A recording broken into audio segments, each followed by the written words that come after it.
মিজানের পাল্লায় সবচেয়ে ওয়েটফুল আমল হবে, সবচেয়ে ভারী আমল হবে, মিজানের পাল্লাকে অনেক বেশি ওজনই করবে, আপনার নেকামলের পাল্লাকে ভারী করে আপনাকে জান্নাতে যাওয়ার পথ সুগম করবে। সে আমল হলো আল্লাহর জিকির, বিশেষ করে সুবহানাল্লাহ, আলহামদুলিল্লাহ এবং একটু আগে লা ইলাহা ইল্লাল্লাহ জানলাম, সেই সাথে আল্লাহু আকবার, এই চারটি বাক্য সুবহানাল্লাহ, আলহামদুলিল্লাহ, লা ইলাহা ইল্লাল্লাহ, আল্লাহু আকবার। যত জিকির এবং দোয়া আছে আপনারা দেখবেন যে ঘুরে ফিরে এই চারটি বাক্যের ব্যবহার সবচেয়ে বেশি করতে বলা হয়েছে। এই জন্য নবী করিম সাল্লাল্লাহু আলাইহি ওয়াসাল্লাম সহিহ মুসলিম বর্ণিত হাদিসে বলেছেন, আলহামদুলিল্লাহি তামলাউল মিজান। যদি কেউ আলহামদুলিল্লাহ বলে তো এটা মিজানের পাল্লাকে পরিপূর্ণ করে দিবে। আর যদি কেউ সুবহানাল্লাহি ওয়া আলহামদুলিল্লাহ বলে তাহলে সেক্ষেত্রে আল্লাহ রাব্বুল আলামিন তাতে এই পরিমাণ সওয়াব দিবেন যে নবমণ্ডল এবং ভূমণ্ডল এর মধ্যকার জায়গাকে পরিপূর্ণ করে দিবেন।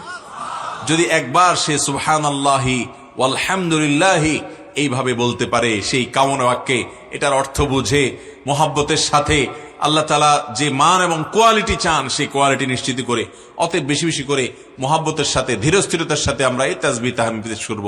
আমরা অনেকে সুবহানাল্লাহ পড়ি কিন্তু সেটা খুব হুলস্থুল করে পড়ি, সুবহানাল্লাহ সুবহানাল্লাহ সুবহানাল্লাহ, যেটা আল্লাহ তাআলার শানে, আল্লাহ তাআলার শানে যায় না, বরং বেয়াদবি হয় কোন কোন ক্ষেত্রে, যে আল্লাহর শানে তার পবিত্রতা জ্ঞাপন করছেন, হুলস্থুল করে তাড়াহুড়া করে করলে সেটা কখনো মানসম্মত হবে না।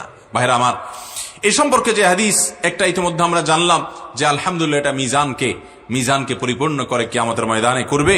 আর সেই সাথে সুবহানাল্লাহি ওয়া আলহামদুলিল্লাহ এটা বান্দার আমলের মধ্যে এই পরিমাণ সওয়াব যোগ করবে যে নমণ্ডল ভূমণ্ডলকে পরিপূর্ণ করবে। সেই সাথে বুখারীর একটা হাদিস আছে, আপনারা সবাই হাদিসটি কম বেশ হয়তো শুনেছেন, বুখারীর সর্বশেষ হাদিস।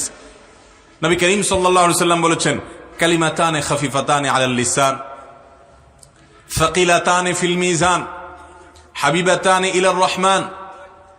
দুটি বাক্য আছে যে বাক্যগুলো মুখে বলতে খুবই সহজ অথচ আল্লাহর কাছে খুবই প্রিয় আর মিজানের পাল্লায় অনেক বেশি ভারী হবে। সে বাক্যগুলো কি?